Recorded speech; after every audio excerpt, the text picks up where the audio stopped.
पुराना नेताहरूलाई चाहिँ किन भ्रष्टाचारी ठग देश लुटेरा भनेर भनिन्छ भनेर भन्नुहुन्छ होला हैन। किन भनिन्छ त?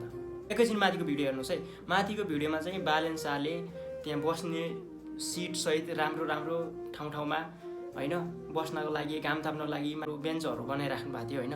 त्यो बेन्च अहिले बालेन शाह राजीनामा दिन बित्तिकै निकालिएछन्। हेर्नु त। त्यसपछि चाहिँ मान्छे हिँड्नलाई अप्ठ्यारो भयो, साँघुरो भयो बाटो ओहोरदोहोर गर्नलाई भनेर चाहिँ त्यत्रो घर हटाएर डोजर लाएर बाटो के अरे फुटपाथ बनायो होइन हिँड्नलाई। त्यही फुटपाथमा अहिले हेर्नु त यहाँ पसल थापेर त्यही मान्छे हिँड्ने ठाउँ छैन क्या। अब सोच्नुहोस्। अनि खोलाले बगाउँछ, खोला साइडमा प्रब्लमहरू आउँछ भनेर चाहिँ त्यही खोला साइडपट्टि घर नबनाएर घर हटाउन लगायो। अहिले त्यही खोला ठाउँमा घर बनाउनको लागि फुकुवा गर्यो क्या।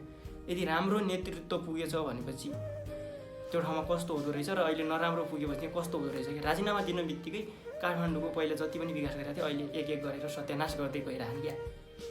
ल भन्नुहोस् राम्रो नेता किन चाहियो त? त्यही कामले होइन बालेन शाह चाहिँ अहिलेसम्म अहिले नेपालमा मात्र नभए अरू देशहरूमा पनि फेमस भइराख्नु भएको छ राम्रो काम गर्दाखेरि होइन। त्यही नराम्रो झोली नेताहरू पुग्दाखेरि कस्तो अवस्था आयो त देशको? भएको विकासलाई पनि हिनामिना भनेपछि मेरो एकजना साथीले भन्नुभएको थियो अब पुरानाको के गल्ती छ, पुरानाले चाहिँ अब देशलाई चाहिँ पैसा दिएकै हो विकासको लागि, तलकोले खायो अरे। त्यो अवस्थामा पुर्याउने को? त्यही पुरानो झोलीहरू होइन। त्यही राम्रो नेता बस्दाखेरि चाहिँ कस्तो हुँदो रहेछ र नराम्रो हुँदाखेरि कस्तो हुँदो रहेछ त अवस्था।